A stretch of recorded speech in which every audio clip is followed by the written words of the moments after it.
मेरे चैनल पर आपका स्वागत है। प्रिय भक्तों, आज मैं आपको भक्त श्री जयमल जी की कथा को सुनाऊंगा। इस कथा को पूरा अंत तक सुनिएगा, यह मैं आपसे विनती करता हूँ, क्योंकि यह कथा बहुत ही भाव विभोर कर देने वाली कथा है। इसे पूरा अंत तक सुनिएगा। भगवान श्री हरि अपने अनन्य भक्तों का न केवल योगक्षेम वहन करते हैं, अपितु अपने भक्तों के मुख से निकली वाणी को भी सत्य करते हैं। पुराणों में तो अनेक प्रमाण भी प्राप्त होते हैं। ईसा की 16वीं शताब्दी में राजा जयमल का जीवन चरित्र भी इसका ज्वलंत प्रमाण है। राजा जयमल राजस्थान की मेड़ता रियासत के राजा थे। इनके परदादा राव जोधा जी ने प्रसिद्ध जोधपुर नगर बसाया था। राजा जयमल जी रसिक शिरोमणि संत श्री हितहरि वंश जी के शिष्य और श्री राधा माधव जी के अनन्य भक्त थे। श्री ठाकुर जी की सेवा पूजा में उनका बड़ा भारी अनुराग था। उसमें उन्हें जरा भी व्यवधान स्वीकार नहीं था। यहाँ तक कि उस समय कोई कितनी भी महत्वपूर्ण राजकीय सूचना क्यों न हो, वे उसे नहीं सुनते थे और संदेश लेकर के आने वाले को मृत्यु दंड तक दे दिया करते थे। उनकी पूजा सेवा का समय भी थोड़ा नहीं था। मंदिर में नित्य पूरे 10 घड़ी तक वे भगवान की सेवा किया करते थे। राजा का एक भाई था, परंतु वह राजा से ठीक विपरीत स्वभाव का था। उसे भगवान की सेवा पूजा से कोई मतलब नहीं था। साथ ही वह राजा जयमल से द्वेष भी करता था। यद्यपि वह मंडोवर जैसे समृद्ध राज्य का राजा था, पर उसकी महत्वाकांक्षा राजा जयमल के भी राज्य को हड़प लेने की थी। उसे किसी प्रकार राजा के सेवा पूजा के नियम की जानकारी हुई तो उसने एक कुटिल योजना बनाई। उस दुष्ट ने सोचा कि जब राजा जयमल पूजा कर रहे होंगे तभी मेड़ता पर आक्रमण कर देना चाहिए, क्योंकि मृत्यु दंड के भय से उन्हें कोई आक्रमण की सूचना देने नहीं जाएगा और वो आसानी से राज्य हड़प लेगा। ऐसा सोचकर उसने मेड़ता पर आक्रमण कर दिया। राज्य पर आए इस प्रकार के संकट को देखकर मंत्रियों ने विचार विमर्श करके राजमाता से निवेदन किया कि आप ही महाराज को सूचना देने में समर्थ हैं, क्योंकि आपके प्रति पूज्य भाव से राजा आपको कुछ नहीं कहेंगे और उन तक सूचना भी पहुंच जाएगी। फिर वे जैसा आदेश देंगे हम लोग वैसा ही करेंगे। दूसरे किसी को भी भेजने पर महाराज उसकी बात भी नहीं सुनेंगे और मृत्यु दंड भी दे देंगे। राज्य पर आए संकट की गंभीरता को देखते हुए राजमाता मंत्रियों के परामर्श से मंदिर में गई और भगवान की सेवा पूजा में रत राजा जयमल को उन्होंने आक्रमण की सूचना दी। राजा जयमल ने माता की बात सुनकर सिर्फ इतना कहा कि भगवान सब अच्छा ही करेंगे और स्वयं नित्य की भांति सेवा पूजा में लगे रहे। इतने बड़े संकट की सूचना भी उनके मन को सेवा पूजा से विचलित न कर सकी और न ही उन्हें उद्विग्न कर सकी। अब मंत्रियों के समक्ष समस्या थी कि वे क्या करें, क्योंकि राजा की ओर से कोई स्पष्ट आदेश उन्हें प्राप्त नहीं था। आक्रमणकर्ता राजा का भाई ही था। ऐसे में साम दाम से भी कार्य हो सकता था। राजा का स्पष्ट आदेश होता तो दंड नीति यानी कि युद्ध के लिए सेना को कूच कराया जाता।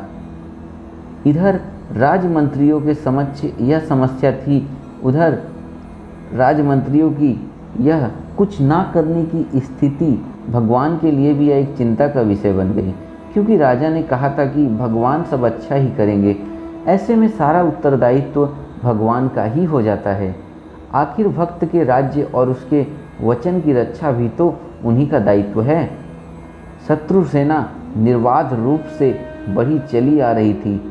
जब सेना मेड़ता के एकदम निकट पहुंच गई तो भगवान से रहा न गया। उन्होंने झट सैनिक का वेश बनाया, एक हाथ में तलवार ली, दूसरे में भाला धारण किया, पीठ पर ढाल बांधी और राजा की घुड़साल से जाकर राजा की सवारी का अश्व खोल लाए। फिर उस पर सवार होकर अकेले ही युद्ध भूमि की ओर चल दिए। भगवान के सवार होते ही अश्व सरपट दौड़ चला। मानो उसमें भगवान श्रीहरि के शाश्वत वाहन गरुड़ जी का आवेश हो गया हो। पहले तो अकेले एकमात्र सैनिक को आते देखकर शत्रु राजा ने सोचा कि संभवतः यह संधि प्रस्ताव लेकर आ रहा होगा, परंतु थोड़ी देर में ही उसका वह भ्रम दूर हो गया। जब सैनिक बने श्री भगवान तलवार चलाते हुए शत्रु सेना में घुस गए, उस समय उनकी तलवार बिजली की भांति कौंध कर शत्रुओं को सिर विहीन कर रही थी। भाले का एक ही प्रहार हाथियों को फाड़कर उन्हें धराशायी कर दे रहा था। प्रथम तो शत्रु सेना ने उस सैनिक को घेरने का प्रयास किया, पर वायु वेग से दौड़ते अश्व और विद्युत की भांति चमकती तलवार के पास आने का उनका साहस न हुआ और थोड़ी ही देर में मैदान खाली हो गया। भला जिसके पलकी झपका देने मात्र से प्रलय होता हो, उसके लिए थोड़ी सी सेना क्या अस्तित्व रखती है। अब युद्ध क्षेत्र में सिर्फ शत्रु राजा ही अकेला बच गया। उसकी सेना भाग खड़ी हुई थी। शत्रु भी मेरे भक्त का ही भाई है, यह सोचकर भगवान ने उसका वध करने के स्थान पर उसे अपनी उसी भुवन मोहिनी छवि के दर्शन कराए, जिसका दर्शन कर खरदूषण और त्रिशरा नामक राक्षस भी मोहित हो गए थे। उस छवि और तेज को देखते ही राजा के भाई का शत्रु भाव नष्ट हो गया और वह मूर्छित होकर वहीं रणभूमि में गिर पड़ा। संकट समाप्त हुआ देखकर भगवान रणभूमि से वापस लौट आए और घोड़े को पुनः घुड़साल में बांध दिया। इधर जब राजा ने भगवान की सेवा पूजा कर ली तो उन्हें माता द्वारा दी गई आक्रमण की सूचना की याद आई। फिर तो वे राजा के कर्तव्यों को ध्यान में रखकर युद्ध भूमि में जाने को तैयार हो गए। उन्होंने सईस को तुरंत घोड़ा तैयार कर लाने को कहा। सईस घुड़साल में जाकर देखा तो घोड़ा पसीने से पूरी तरह लथपथ था। ऐसा लगता था जैसे उसे बहुत दौड़ाया गया हो। सईस ने तुरंत जाकर राजा को इस बात की सूचना दी। राजा ने घुड़साल में जाकर देखा तो सचमुच घोड़ा पसीने से लथपथ था। फिलहाल युद्ध भूमि में तो जाना ही था, अतः राजा दूसरे घोड़े पर सवार हुए और युद्ध भूमि की ओर चल दिए। वहाँ जाकर उन्होंने देखा कि आक्रमणकारी राजा की सारी सेना घायल पड़ी है।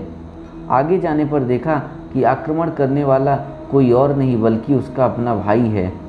उसने राजा जयमल को देखते ही सिर झुका लिया और बोला, आपको जो दंड देना हो मुझे स्वीकार है। राजा जयमल ने कहा कि पहले यह बताओ कि तुम्हारी सेना का विनाश किसने किया और तुम कैसे घायल हो गए। उसने कहा, तुम्हारी ओर से मात्र एक सांवला सा सिपाही घोड़े पर बैठकर आया था, उसने ही मेरी सेना का विनाश किया और उसकी दृष्टि पड़ते ही मैं घोड़े से गिर पड़ा और मूर्छित हो गया। राजा जयमल को अब समझते देर न लगी कि वह सांवला सिपाही कौन था।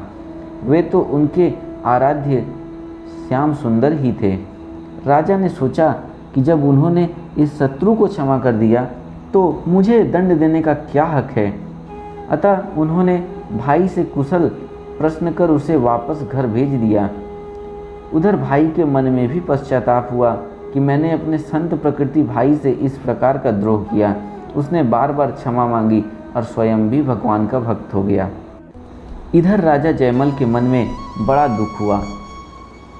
उन्हें ऐसा लग रहा था कि मेरे कारण भगवान को इतना कष्ट उठाना पड़ा। मैंने माता से जो कह दिया था कि भगवान सब अच्छा ही करेंगे, इसलिए भगवान मेरे राज्य की रक्षा के लिए स्वयं युद्ध करने गए। तो प्यारे दोस्तों, इस प्रकार करुणामय प्रभु ने अपने भक्त राजा जयमल के वचनों की रक्षा की। केवल राजा जयमल ही नहीं, आज भी अगर कोई भगवान को सच्चे मन से याद करता है तो भगवान उसकी भी वचनों की रक्षा के लिए स्वयं हाजिर होंगे। धन्यवाद दोस्तों, फिर मिलते हैं अगली वीडियो में एक नई सत्य घटना के साथ।